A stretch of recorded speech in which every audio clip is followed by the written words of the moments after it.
Well, let's move on then to our final panelist in this session, who's Christos Megalou, who's the CEO at Piraeus Bank, a representative here from the private sector. So, Mr. Megalou, would you give us your response to what you've heard so far? Good morning, everybody. Good morning, Alistair, and our viewers. Thank you very much for the invitation.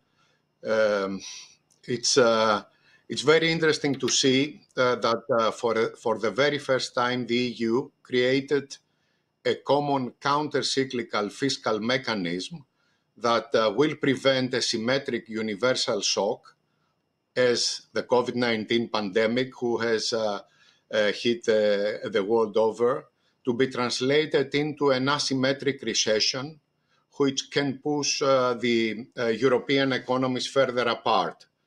And that's very important.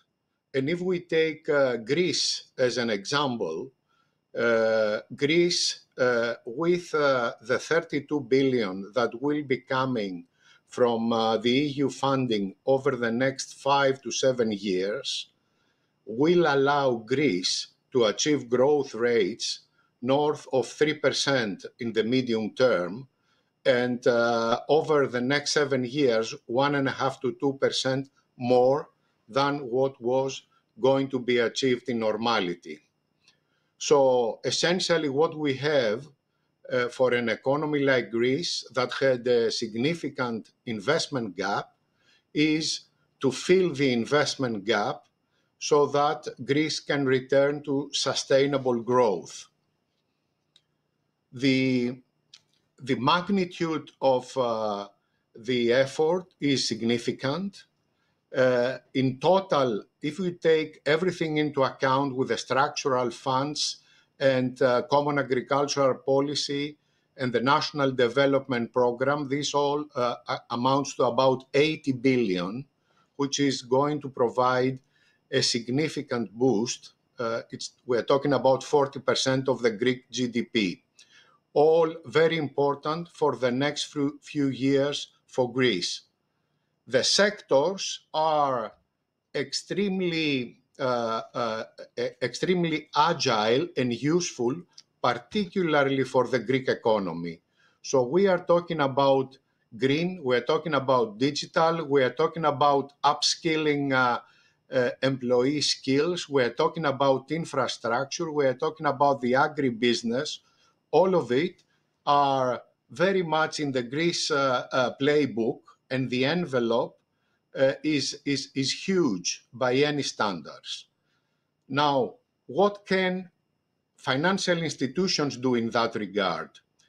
And I believe that they have to play a very important role, because they can provide bridge financing to start with, to bridge the gap of implementation of the program and allow the economies to start quicker. Financial institutions, through the knowledge of risk management, assessment of business plans, assessment of environmental and other risks, can play a very big role in attracting further equity and debt to supplement the 13 billion loans that are available through the total the Recovery and Resilience Fund, and leverage the impact in the economy. And this is what we will all be willing, able, and committed to do. Financial institutions have the financing tools, the advisory capability, and the knowledge to evaluate projects, attract further capital, and assist the entities in adapting a sustainable growth model, increasing competitiveness, reducing operating costs, and entering into new innovative sectors. And this is going to be the main driver of the private sector over the next few years, essentially making sure that we leverage on what is available to us through the loans that are being provided and the grants that are being provided. I was saying, particularly for the Greek economy, the sectors that the Resilience Fund is going to be focusing on play a lot in the Greek playbook, and we are very happy about that. We believe that we will be in a position to assist in the risk assessment, focusing not only on the financial risks, but also evaluating environmental and social issues. And we are in a position to provide financing over the years to come with the aim of assisting the growth of the economy. We estimate that this over the next 7 years will have an 1.5% growth additional in the economy for the Greek economy over the next 7 years, and that is going to be a very important tool for filling the investment gap of the Greek economy. So, summarizing, financial institutions can play a very big role in disseminating the funds that are going to be available.